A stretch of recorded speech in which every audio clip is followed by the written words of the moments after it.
추수감사절은 미국의 청교도들의 눈물의 감사에서부터 시작이 되었습니다. 1620년 9월 6일 날 102명의 청교도들이 신앙의 자유를 찾아서 180톤의 메이플라워호를 타고 신대륙을 향해서 출발했습니다. 63일간의 험난한 항해 끝에 11월 11일에 청교도들은 미국 동북부 매사추세츠주에 있는 케이퍼 카드라고 하는 해안에 도착하게 되고, 그 이후에 플리머스라고 하는 곳에서 정착을 합니다. 하지만 그해 혹독한 겨울, 그리고 식량 부족, 그리고 전염병 등으로 거의 절반 정도가 그 해를 넘기지 못하고 그 겨울에 목숨을 잃게 됩니다. 그러나 생존한 청교도들은 포기하지 않고 하나님께 기도를 드리고, 그리고 원주민들의 어떤 도움을 받아서 땅을 개간하고 그리고 그곳에 씨를 뿌렸습니다.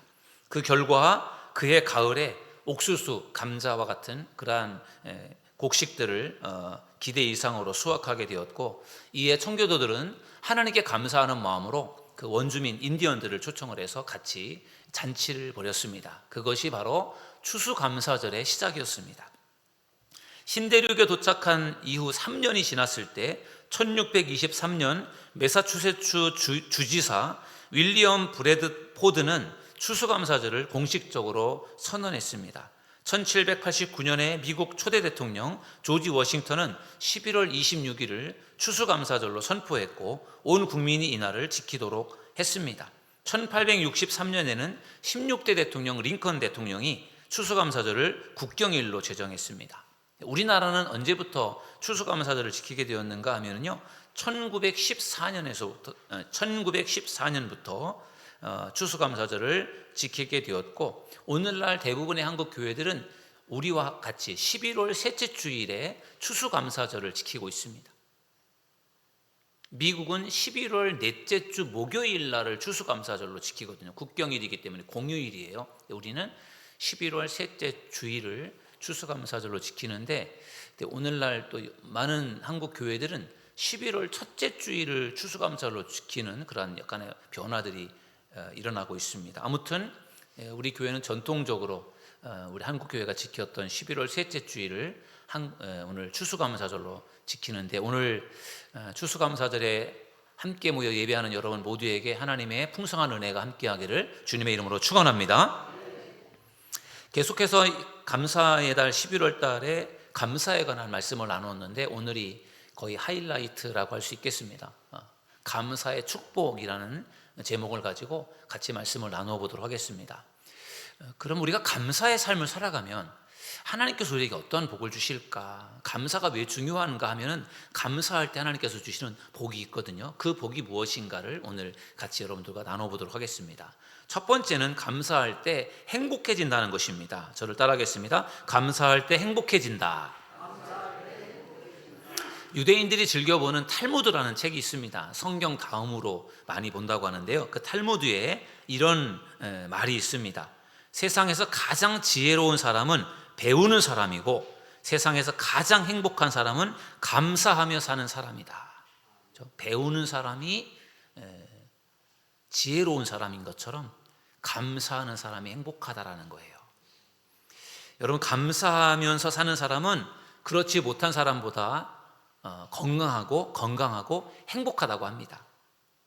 감사하지 못하면 마음과 육체가 병들게 됩니다. 그래서 불행하게 될 수 있어요. 신체는 감정에 매우 민감하게 반응을 하기 때문에 감사하면은 맥박이 고르게 뛴답니다.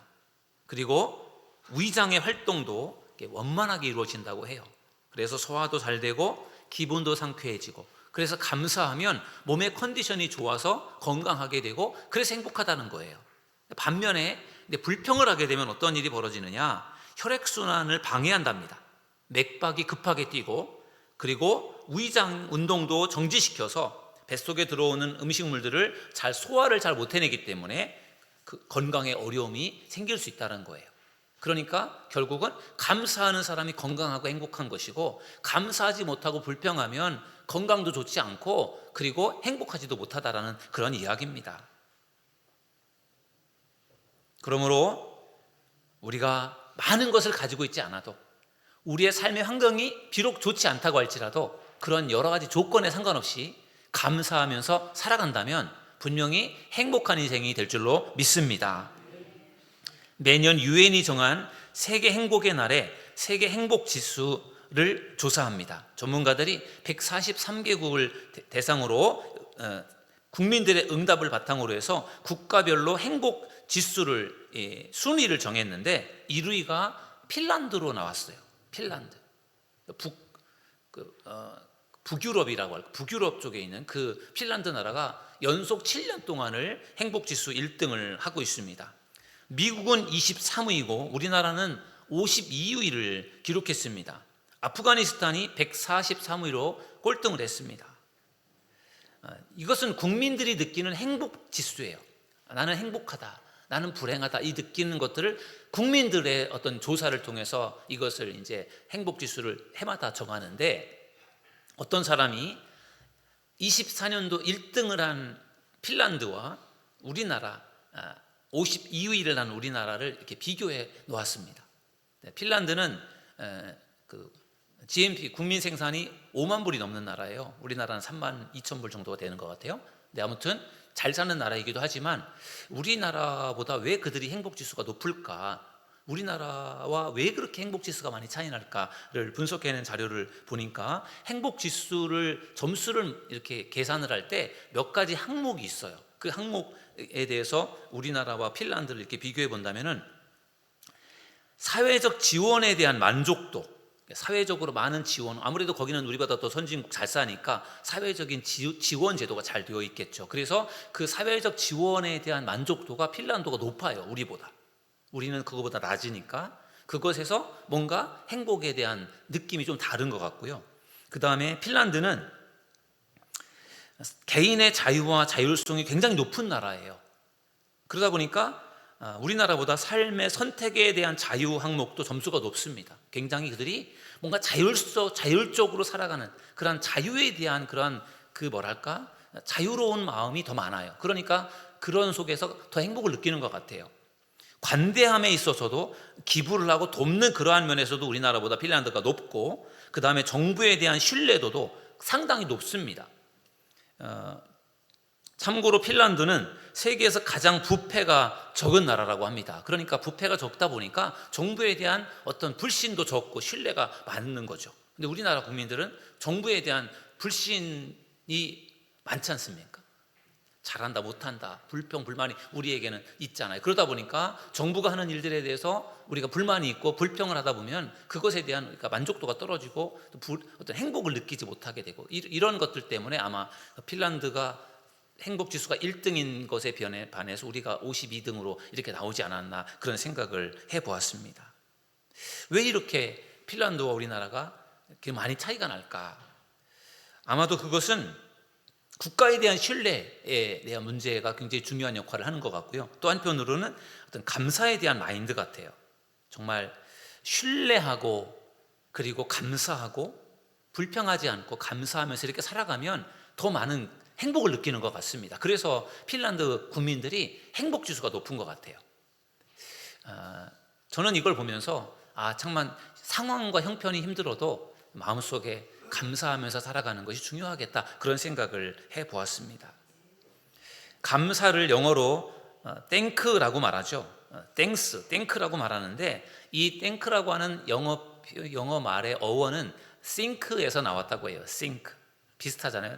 think 비슷한데, think라고 하는 말은 생각하다는 거잖아요. 그러니까 생각하다라는 말에서 감사라고 하는 말이 나왔다라고 하는 것은, 감사라고 하는 것은 생각을 해볼 때 깨닫게 된다라는 거예요.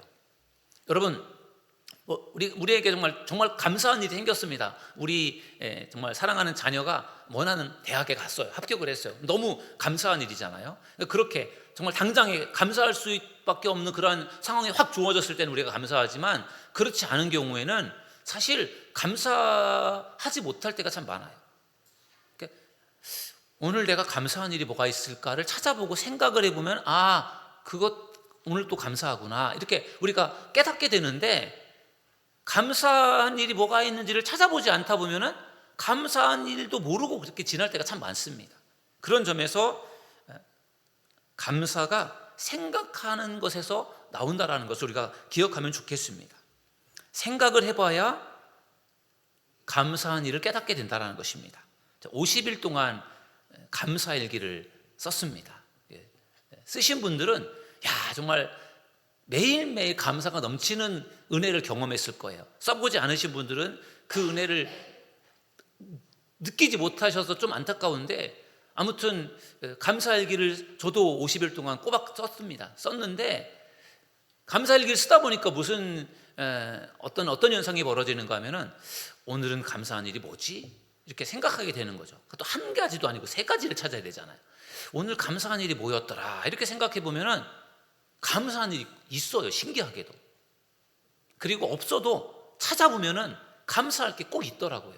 그래서 매일매일 세 가지씩을 50일 동안을 계속해서 쓰다 보니까 정말 너무 감사한 일들이 많다라는 생각을 했어요.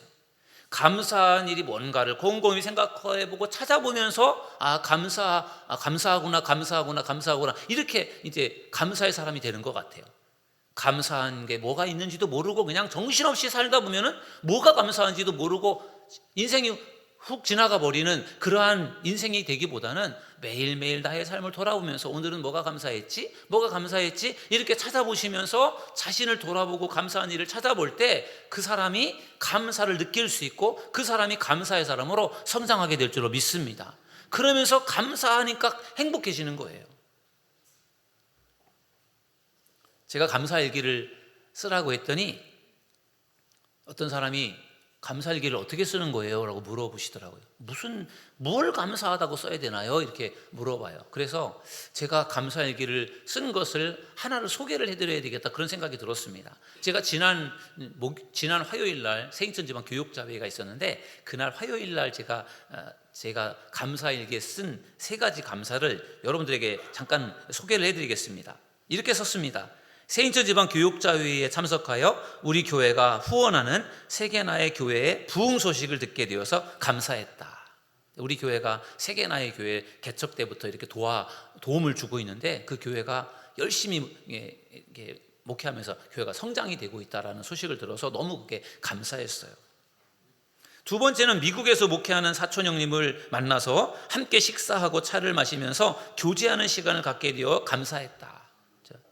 저희 사촌 형님이 미국에서 목회하는데 치과 치료를 위해서 한국에 들어와서 한 달 정도 있다가 가셨거든요. 그래서 한번 만나서 식사라도 대접하고 싶어서 약속을 잡은 게 또 그 교육자회가 있는 날 잡았어요. 그래서 교육자회를 마치고 식사는 같이 못하고 제 사촌 형하고 식사를 했는데, 그러한 오랜만에 만나서 식사하면서 교제할 수 있어서 전 참 감사했고요. 세 번째 감사는 제가 이렇게 썼습니다. 나보다 감신 4년 선배인 사촌 형이 60대가 되니까 50대랑은 완전히 다르다라고 말하면서 겁을 주어서 앞으로 더 열심히 운동하기로 다짐하게 되어 감사했다. 이게 이제 저의 감사 일기였어요. 저보다 4살이 많은데요. 그럼 우리나라 나이로 62잖아요. 그 형이 저한테 막 겁을 주는 거예요. 야, 박 목사, 50대랑 60대 정말 달라. 60대 정말 달라 그러더라고요. 그러면서 저보고 건강관리 잘하라는 이야기를 들려주었는데, 저에게 경각심이 되어서 그것이 또 저에게 감사했습니다. 사실 평범한 이야기죠. 특별한 대단한 감사라기보다는 그냥 일상 속에서 느낄 수 있는 그런 작은 감사인데, 그런 작은 감사도 찾아서 감사하면서 행복을 느끼게 되는 것 같습니다. 오늘 추수감사 주일입니다. 어느덧 한 해를 이제 결산하는 그러한 때가 되었습니다. 우리가 한 해를 돌아보면서 추수감사 주일을 맞이해서 여러분들이 오늘 하루를 좀 돌아보시면 좋을 것 같아요. 1년 동안 지금까지 하나님께서 나에게 주신 은혜가 뭔가, 내가 감사할 일이 무엇인가를 여러분들이 한번 찾아보십시오. 써보셔도 되고 머릿속으로 한번 가장 감사할 일이 뭔가를 찾아보십시오. 그럼 반드시 있을 겁니다. 그리고 그것에 대해서 올 한 해도 힘들었지만 그래도 이렇게 저렇게 내가 감사한 일이 있었구나라고 하는 것을 내가 알게 되면 자기도 모르는 사이에 감사한 마음이 생겨나게 되고, 그러면서 행복을 느끼게 될 줄로 믿습니다. 그래서 감사하면 행복해지는 거예요. 여러분 옆에 계신 분하고 우리 이렇게 한번 인사하겠습니다. 감사하면 행복해집니다. 인사하겠습니다. 감사하면 행복해집니다. 예, 감사하며 사시길 바랍니다. 두 번째 감사의 축복은 뭐냐면요, 감사할 때 더 큰 복을 받는다는 것입니다. 저를 따라하겠습니다. 더 큰 복을 받는다. 감사할 일이 있어서 감사를 했는데 그 감사를 통해서 더 큰 복을, 은혜를 얻게 된다라는 것이죠. 오늘 우리가 읽은 본문의 말씀이 바로 여기에 해당되는 말씀입니다. 예수님께서 길을 가실 때 10명의 나병 환자가 예수님을 찾아와서 예수님께 병을 고쳐달라고 그렇게 간청을 했어요. 13절에 보면 소리를 높여 이르되 예수 선생님이여 우리를 불쌍히 여기소서 하거늘. 아마도 이 나병 환자들은 예수님에게 병 고치는 능력이 있다라는 소문을 들은 것 같아요. 그래서 예수님 가까이는 갈 수 없고 멀리서 막 소리를 지른 거예요. 우리를 불쌍히 여겨달라고. 나병 환자가 얼마나 불쌍한 환자입니까? 몸에서 막 고름이 납니다. 손끝 발끝이 막 썩어 들어가는 그러한 나병 환자. 그래서 나병 환자는 그 뭔가 좀 전염성이 있다 그래서 일반적인 사람들하고 가족들하고 같이 살지도 못하고요, 격리되어서 따로 살았던 거죠. 우리나라도 예전에 그 나병 환자들만 모여 사는 나병 환자 촌이 있었잖아요. 그런 것처럼 나병 환자들은 질병 때문에 아파하는 고통스러움도 있고 격리되어 소외되어 살아간다라고 하는 그 외로움 때문에도 이 아프고 힘든 부분들이 있었던 것입니다. 그러니 나병 환자가 얼마나 불쌍한 겁니까? 그들이 예수님에게 가까이 오지도 못하고 멀리서 막 소리를 지르면서 불쌍히 여겨달라고 말했어요. 그 불쌍히 여겨달라는 것은 고쳐달라는 것이었죠. 그때 예수님께서 그들에게 이렇게 말씀하셨어요. 14절에 보니까 보시고 이르되 가서 제사장들에게 너희 몸을 보이라 하셨더니 그들이 가다가 깨끗함을 받은지라. 아멘. 예수님께서 그들에게 선포하셨어요. 너희들 가서 제사장들에게 너희들의 몸을 보여라. 그것은 예수님께서 너희들의 몸을 내가 고쳐주었다라는 그런 말씀인 것입니다. 당시에 이 나병 환자들은 나병이 걸렸다가 치유가 되면 그것을 제사장에게 반드시 확인을 받아야만 됐습니다. 제사장이 확인을 해서 치유가 되었다, 완치되었다라고 하는 것을 증명을 해주면 그 사람은 이제 치유가 된 거예요. 그래서 일반적인 사람들하고 같이 살 수가 있었습니다. 그런데 제사장에게 치유가 되었다라고 하는 것을 확인받지 못하면 그것은 인정이 되지 않는 것이었습니다. 그런 점에서 예수님께서 제사장들에게 가서 너희들의 몸을 보이라는 것은 너희들의 몸이 치유가 되었으니까 가서 확인을 받으라는 그러한 말씀이었어요. 내가 너희들의 병을 고쳐주었으니까 가서 확인을 받아라. 그러니 그 10명의 나병 환자가 예수님을 통해서 그들의 질병을 치유받게 되었으니 얼마나 감사한 일입니까? 그들이 가다가 깨끗함을 받았고 가서 제사장에게 확인을 받았으니까 그들은 이제 나병에서 완치가 된 것입니다. 너무나도 예수님으로 인하여 큰 은혜를 경험한 것이죠. 그런데 10명의 나병 환자가 모두 다 치유를 받았는데 예수님에게로 다시 돌아와서 저의 병을 고쳐주셔서 너무 감사합니다라고 그렇게 감사를 표현한 사람은 몇 명이었죠? 딱 한 명이었습니다. 10명이 치유가 되었는데 그 중에 딱 한 명만 예수님께 와서 감사를 고백했어요. 그때 예수님께서 이렇게 말씀하셨어요. 17절에 보면 예수께서 대답하여 이르시되 10사람이 다 깨끗함을 받지 아니하였느냐? 그 9은 어디 있느냐? 예수님에게 감사하는 그 한 명이 오히려 나머지 사람들을 대표해서 예수님에게 꾸중을 듣는 거예요. 내가 분명히 10명을 고쳐주었는데 왜 너 혼자 왔니? 9은 다 어디 간 거냐? 여러분 9명이 왜 예수님에게로 와서 감사를 고백하고 표현하지 않았을까요? 사람이 화장실 갈 때와 화장실 갔다 와서의 마음이 다르다는 말이 있잖아요. 내가 급할 때는 정말 내가 뭐든지 다 해줄 것처럼 그렇게 약속을 하다가 나의 급한 문제가 해결이 되고 나면 언제 그랬냐는 듯이 태연해하는 그런 인간들의 모습들이 있어요. 바로 이 나병 환자 9명이 그런 사람인 것 같아요. 정말 큰 은혜를 입었지만 그것에 대해서 감사를 표현하지 않는 그러한 약간 정말 그 은혜를 모르는 그런 사람들인 것 같아요. 그래서 예수님은 그 은혜를 모르는, 감사를 모르는 그 9명에게 9은 어디 있느냐? 내가 고쳐준 9명은 어디 있느냐? 왜 너 혼자 왔느냐? 그렇게 예수님께서 책망을 하신 것이죠. 아마도 그들은 감사의 소중함을 몰랐던 것 같아요. 내가 정말 내 병을 고쳐주셨으니까 당연히 감사를 고백해야 되는 거잖아요. 근데 그것을 안 했다라는 것은 그들이 감사에 대한 소중함을 잘 몰랐던 것이죠. 그래서 그들은 감사의 소중함을 몰랐기 때문에 그들의 나병을 치유받는 것에서 그들은 끝났어요. 9명은. 근데 예수님에게 찾아와서 감사를 고백한 한 명은 나병에서 치유되는 것 말고도 보너스로 또 주님이 주신 은혜가 있었습니다. 그게 뭐냐 하면은 19절 말씀을 우리 다 같이 한번 읽어보시겠습니다. 19절 시작. 그에게 이르시되 일어나 가라, 내 믿음이 너를 구원하였느니라 하시더라. 아멘. 예수님께로 돌아와서 예수님 저의 병을 고쳐주셔서 너무 감사합니다. 너무 감사합니다. 이렇게 감사를 표현한 그 한 명의 나병 환자에게 예수님께서 뭐라고 하셨습니까? 너의 믿음이 너를 구원하였다 이랬어요. 여러분, 예수님은 왜 병 고쳐주셔서 감사합니다라고 고백하는 그 나병 환자에게 너의 믿음이 너를 구원했다라는 말씀을 하셨을까요? 결국은 감사와 믿음이 연결되어 있다는 거예요. 내가 주님께서 나를 고쳐주셨으니까 제가 감사합니다라고 하는 이 감사의 고백 속에서 예수님은 믿음을 보신 거예요. 여러분, 믿음이 있는 사람이 감사를 고백할 수 있다는 것을 믿으시기 바랍니다. 믿음이 있어야 감사가 되는 거예요. 그리고 감사할 때 믿음도 성장하는 것인 줄로 믿습니다. 그러니까 믿음과 감사가 연관성이 있는 거예요. 여러분, 이 감사를 고백한 이 한 명의 나병 환자는 나병을 치유받은 것과 함께 구원을 받게 되었어요. 나병이 치유되는 것보다도 훨씬 더 큰 복을 받게 된 줄로 믿습니다. 인간의 몸은 육신과 영혼으로 되어 있죠. 죽음이라고 하는 것을 여러 가지로 정의를 할 수 있지만 죽음에 대한 가장 확실한 정의는 육신과 영혼이 분리가 되는 것이라 생각이 됩니다.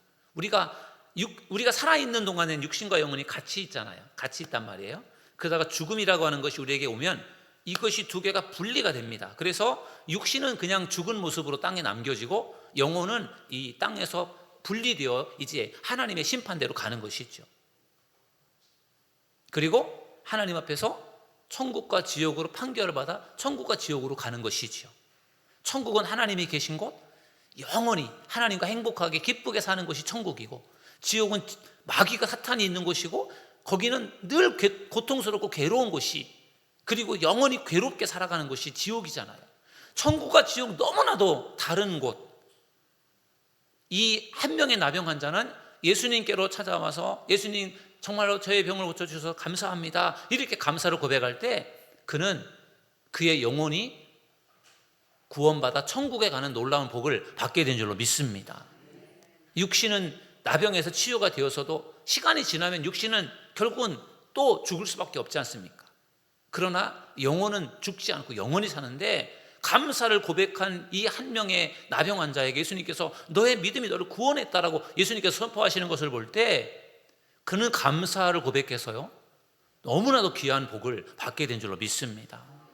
우리가 예수님을 믿고 살아가는 것이 우리에게 얼마나 중요한 일입니까? 우리가 예수님을 믿고 살아갈 때 우리에게 영생에 이르는 그러한 영혼이 구원받는 복을 주님께서 주신다는 사실을 믿으시기를 주님의 이름으로 축원합니다.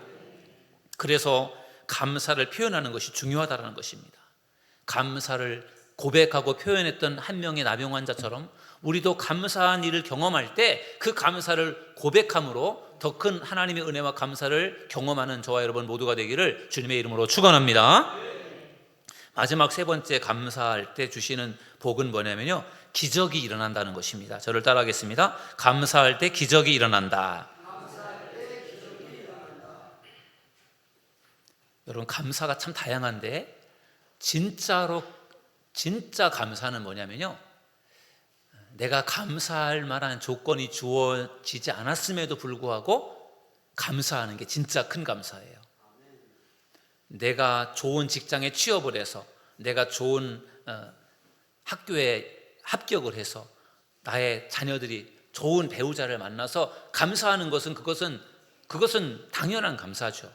그런데 아직까지 나에게 감사할 만한 뭔가 좋은 일이 벌어지지 않았는데 하나님께서 앞으로 좋은 일을 주실 것을 믿고 미리 감사하는 거예요. 그게 미리 감사인데 그게 큰 감사라는 거예요. 저희 아내가 아침에 감사 얘기를 봉헌해야 되는데 오늘까지 써야 봉헌이 되는데 오늘까지 아직 쓰지 못했는데 어떻게 해야 되냐고 저한테 물어봤어요. 그래서 제가 미리 감사하세요 그랬어요. 미리 감사하세요. 오늘 있을 감사를 미리 감사를 쓰세요. 제가 그랬는데 여러분, 미리 감사한다라는 것은 나에게 감사할 일이 주어지지 않았지만 하나님이 앞으로 주실 것을 믿고 미리 감사하는 그 감사가 그게 큰 감사임을 믿으시기 바랍니다. 예수님께서 그 미리 감사하는 모습을 오병이어의 기적에서 보여주셨어요. 예수님께서 베세다 들녘에서 많은 사람들이 모인 가운데 그곳에서 말씀을 전하셨어요. 그곳에 장정만 5천 명이 모였습니다. 20세부터 50세 사이의 남성들이 5천 명이 모였다는 이야기는 남녀노소를 불문하고 다 따지면은요 아마 10,000명, 20,000명이 모인 거예요. 그때 예수님께서 아침부터 저녁이 될 때까지 예수님께서 말씀을 전하시는데 사람들이 예수님의 말씀이 너무 좋아서 거기를 떠나지 않고 계속해서 말씀에 귀를 기울이다 보니까 이제 저녁 때가 된 거예요. 사람들이 배고파했어요. 예수님께서 그래서 그들에게 먹을 것을 제공하고 싶어서 예수님께서 제자들에게 여기 이곳에 뭔가 먹을 것이 있는지 좀 알아봐라 했더니 안드레라고 하는 제자가 가서 한 소년이 싸왔던 도시락을 가져다 줍니다. 그 도시락은 보리떡 5개와 물고기 2마리, 오병이어였어요. 그래서 예수님께서 그 소년이 이제 기부한 그 물고기 2마리, 보리떡 5개를 예수님께서 들고 예수님께서 기도를 하십니다. 어떻게 기도하시느냐? 누가복음 9장 16절을 보시면은요, 예수께서 떡 5개와 물고기 2마리를 가지사 하늘을 우러러 축사하시고 떼어 제자들에게 주어 무리에게 나누어 주게 하시니. 아멘. 여기 보면 우리말로는 축사하셨다라고 되어 있거든요. 그래서 이 우리말 성경을 보면 예수님께서 감사 기도를 드린 것이 표현이 되어 있지 않는데 영어 성경 NIV 영어 성경에 보면은 He gave thanks 이렇게 되어 있어요. 축사하셨다라고 하는 그 말이 영어 성경에서는 주님께서 감사를 하셨다, 감사 기도를 하셨다 이렇게 되어 있습니다. 그러니까 결국은 예수님께서 오병이어를 이제 받고 그것을 가지고 하늘을 우러러서 예수님이 기도하실 때 그 기도는 감사 기도였어요. 그럼 예수님께서 무슨 감사 기도를 하셨을까요? 여러분 상상의 날개를 펼쳐서 예수님 무슨 감사를 하셨을까요? 하나님 이렇게 오병이어를 주셔서 감사합니다. 그렇게 기도하셨겠죠. 오병이어를 주셔서 감사합니다. 그렇지만 이 오병이어가 이렇게 많은 사람들에게 이게 과연 얼마만큼의 효과가 있겠습니까? 이걸 통해서 여기 있는 모든 사람들을 먹일 것을 예수님은 생각하신 거죠. 그러니까 하나님 오병이어를 주셔서 감사합니다. 이곳에 있는 모든 사람들을 하나님께서 먹이실 줄 믿고 감사합니다. 제가 볼 땐 예수님은 그렇게 미리 감사 기도를 하셨던 것 같아요. 그리고 나서 예수님께서 그것을 기도를 하시고 나서 그것을 떼어서 제자들에게 주죠. 그리고 제자들은 3, 4, 5 모여있는 그 많은 무리들에게 가서 또 나누어주고 그렇게 해서 그곳에 모여있는 5천 명이 배불리 먹고 얼만큼이 남았어요? 12광주리가 남았어요. 12광주리가 남았다라는 이야기는 배불리 먹었다라는 거죠. 그러니까 그만큼이 남도록 먹은 거예요.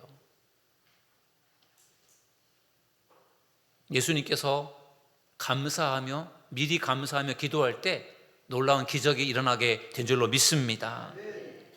그래서 예수님이 오병이어로 감사 기도를 드리고 그것으로 기적을 일으킨 것이죠.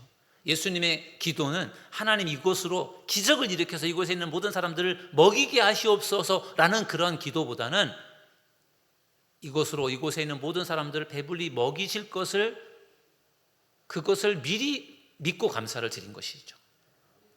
사실 우리가 미리 감사를 드린다는 것은 사실 쉬운 것은 아니에요. 그러나 우리가 하나님께서 우리의 인생 가운데 지금까지 하신 일들을 통해서 하나님께서 앞으로도 이루실 것을 믿고 미리 감사하면 하나님께서 그렇게 이루어 주실 줄로 믿습니다. 술을 좋아하는 불신 남편 때문에 항상 불평하는 한 집사님이 있었습니다. 설교 시간에, 추수감사절 설교 시간에 감사하면 기적이 일어납니다. 감사하면 기적이 일어납니다. 이 설교를 들었어요. 그래서 남편 때문에 늘 스트레스가 많은데 설교를 들으면서 그래? 감사하면 기적이 일어난다고? 그래, 그럼 나도 한번 감사해봐야 되겠다. 그렇게 이제 결심을 하게 되었어요. 그날 밤에 집사님 남편이 술에 취해서 골아 떨어져 있는데 그 남편 옆에서 내가 도대체 감사할 게 뭐가 있을까를 곰곰이 생각해 보았습니다. 그리고 나서 이렇게 남편을 붙들고 기도를 합니다. 옆에서 정신없이 코골며 자는 남편을 쳐다보면 한심스럽지만 그래도 없는 것보다는 낫겠다 싶어 감사합니다. 술을 그렇게 많이 마셨어도 아직까지 병원에 한 번도 안 가고 건강하니 감사합니다. 토요일에는 술을 더 많이 마셔서 주일날 늦게까지 잠만 자니 제가 교회에 가는데 방해되지 않아 감사합니다. 이런 내용들을 이제 감사를 한 거예요. 집사님은 자기의 기도가 감사라기보다는 뭔가 좀 초라하다라는 그런 생각이 들었지만 그래도 그런 감사를 고백했더니 속이 후련해지고 기쁨이 생기더라는 거예요. 그래서 계속해서 남편을 붙들고 이런저런 기도를 하고 있는데 남편이 자다가 깬 거예요. 근데 보니까 자기 아내가 옆에서 뭔가 자기를 붙들고 뭐 중얼중얼 하는 거예요. 그래서 남편이 아내에게 소리를 쳤어요. 아니 당신 밤에 잠 안 자고 못하냐고. 그랬더니 아내가 깜짝 놀라서 여보 내가 당신과 사는 게 너무 감사해서 그래요 이렇게 말했다는 거예요. 그 말을 들은 남편이 깜짝 놀란 거예요. 매일 술 먹고 속만 썩이는 자기에게 자기랑 사는 게 감사하다라고 그렇게 말을 하니까 너무 놀라서 남편이 예상 밖의 반응을 보였습니다. 여보 내가 술을 먹고 당신 속을 그렇게 썩였는데도 나와 같이 사는 것을 감사하다고 해주니 너무 고맙소. 이제부터는 내가 술을 끊으려고 노력하겠소. 그리고 내가 교회 나가는 게 당신 소원이라면 이번 주부터 당신을 따라서 교회에 나가겠소. 우리 교회에서도 이런 역사가 일어나기를 바랍니다. 우리 교회도 교회 안 나오시는 남편분들 계시잖아요. 그분들 정말 붙들고 기도하셔서 여러분들도 꼭 그렇게 교회 나오셨으면 좋겠습니다. 이 아내가 이런 고백을 했어요. 자기 남편을 위해서요 10년 동안을 눈물로 기도해도 꿈쩍하지 않던 남편이 자기가 감사 기도를 했더니 남편이 변하더라는 거예요. 이 아내는 지금까지는 어떻게든지 남편을 바꿔봐야 되겠다라고 생각을 했다라는 거예요. 어떻게 하면 남편을 바꿀 수 있을까? 근데 안 바뀌더라는 거예요. 근데 자기가 바뀌니까, 남편을 위해서 내가 감사하면서 기도하는 사람으로 내가 바뀌니까 남편이 바뀌더라는 거예요. 중요한 이야기 같아요. 우리도 살면서 상대방을 막 바꾸려고 막 애를 쓰는데도 안 바뀔 때가 많잖아요. 그래서 나도 스트레스 받고 상대방도 스트레스 받고 부부 간에도 그런 일들이 많잖아요. 바꾸려고 하다가 안 바뀌어서 스트레스 받는 경우도 참 많거든요. 거꾸로 내가 바뀌면 상대방도 바뀌게 될 줄로 믿습니다. 배우자를 위해서 하나님께서 이루어 주실 것을 믿고 미리 감사하며 또 어려운 상황 속에서도 감사를 찾아 감사의 기도를 드린다면 하나님께서 놀라운 기적을 일으켜 주실 줄 믿습니다. 며칠 전에 저희 딸아이가 가족 카톡방에 이런 글을 올렸습니다. 나는 기적의 주인공이야. 저희 딸아이가 자기가 기적의 주인공이래요. 저희 딸아이는 현재 미국 보스턴 대학교에서 공부를 하고 있습니다. 사회복지 정책 공부를 하고 있어요. 이제 한 학기가 남았습니다. 이제 지금 3학기를 공부하고 있고 내년 봄에 마지막 4학기를 하면 이제 졸업을 하게 되는데 이제 내년도 4학기를 준비를 해야 되는데 내년 4학기에 대한 등록금이 준비가 안 되어 있어요. 미국 대학원 등록금이 상당히 비쌉니다. 수천만 원 합니다. 근데 등록금 준비가 안 되어 있어요. 그래서 제가 등록금을 못 해줘서 참 미안하고 그리고 또 어떻게 하면 공부를 할 수 있을까 걱정이 되기도 하고 이제 그런 마음이 있는데 그러면서도 한편으로는 하나님이 지금까지도 공부할 수 있게 해주셨는데 어떻게든 되겠지 하는 그런 마음으로 이제 기도할 뿐이죠. 저희 딸도 제가 뭐 물질적으로 이렇게 지원을 못 해줘도 저의 사정을 다 아니까 이해를 하고 힘들어도 감사하면서 이렇게 살아가는 그 아이인데 그런 이야기를 했어요. 아빠가 예배 시간에 기적의 주인공이 되세요. 기적의 주인공이 되세요. 이렇게 인사하라고 해서 인사를 했는데 자기가 진짜 기적의 주인공이 됐다. 그렇게 이야기를 하면서 어떤 분이 이제 장학금을 주셔서 다음 학기도 이제 공부할 수 있게 되었다. 그렇게 이제 이야기를 하는 거예요. 네, 너무 감사했습니다.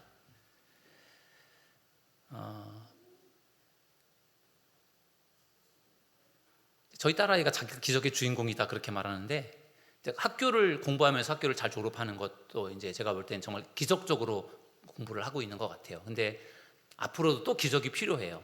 저희 딸아이는 미국에서 학교를 졸업하고 미국에서 취업을 해서 미국에서 일을 하면서 살고 싶어 하거든요. 저희 아이가 관심 있는 분야는 이제 난민과 이민에 관련된 부분들을 일을 하고 싶어 해요. 난민들, 이민들 문제가 심각하잖아요, 미국에. 그 사람들을 정책적으로 도와주는 역할들을 하면서 일을 하고 싶어 하거든요. 그래서 그 일을 하기 위해서 취업이 돼야 되는데 외국인이 미국에서 취업해서 일하는 게 쉽지가 않아요. 그래서 그것도 역시 기적이 필요합니다. 여러분들이 기도해 주시면 좋겠습니다. 여러분, 우리가 살아가는 현실 세계는 힘들고 어려운 일이 참 많아요. 감당하기 어려운 일들, 내 뜻대로 안 되는 일들 너무나 많습니다. 그렇지만 우리가 하나님을 믿기 때문에 하나님을 신뢰하면서 힘들어도 당장 눈앞에 되어지는 일이 없어도 하나님을 신뢰하면서 우리가 기도하고 감사하면서 간다면 하나님께서 우리들에게 기적을 일으켜 주실 줄 믿습니다. 오늘 감사의 축복에 대해서 말씀을 나누었습니다. 감사의 축복 무엇입니까? 감사할 때 행복해진다라는 거예요. 감사할 때 더 큰 복을 받는다는 것이죠. 감사할 때 기적이 일어난다는 것이에요. 여러분, 하루하루의 삶을 돌아보십시오. 정말 모든 것이 하나님의 은혜이고 감사한 일이 너무나 많습니다. 그냥 바쁘게 살면서 하루하루 정신없이 그냥 막 살아가지 마시고 하루를 돌아보세요. 일주일을 돌아보세요. 나에게 오늘 무슨 감사가 있었나? 이번 한 주간 동안은 무슨 감사가 있었는가? 매일매일 감사를 돌아보기 어려운 분은 주일만이라도 돌아보십시오. 한 주간 동안 어떤 감사가 있었는가? 그렇게 돌아보시면요, 분명히 감사한 일들이 많이 깨달아질 것이고, 그러면서 여러분들은 감사를 고백하게 되는 거고, 그러면서 여러분들은요 행복해지는 것입니다. 그리고 감사하며 살아갈 때 하나님께서 분명히 여러분들의 기적도 일으켜 주실 줄 믿습니다. 감사의 중요성을 깨닫고 더 감사를 고백하며 살면서 더 큰 하나님의 기적과 능력을 경험하는 저와 여러분 모두가 되기를 주님의 이름으로 축원합니다. 우리 시간에 찬양하고 기도하는 시간 갖겠습니다. 날 구원하신 주 감사 찬양하겠습니다.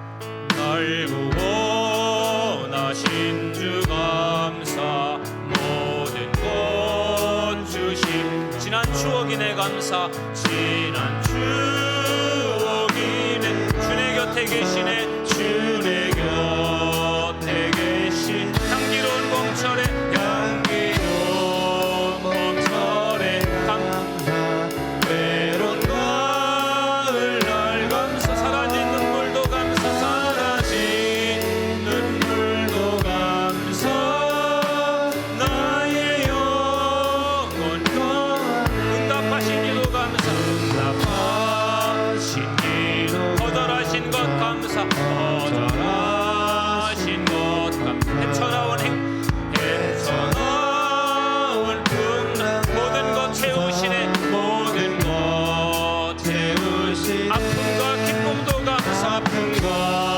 기쁨도 감사, 절망 중 위로 감사, 절망 중 위로 감사, 증명 못할 은혜가, 크신 사랑 감사해, 크신 사랑 감, 길가의 장미꽃 감사, 길가의 장미꽃 감사, 장미가시도 감사, 가시도 감사, 따스한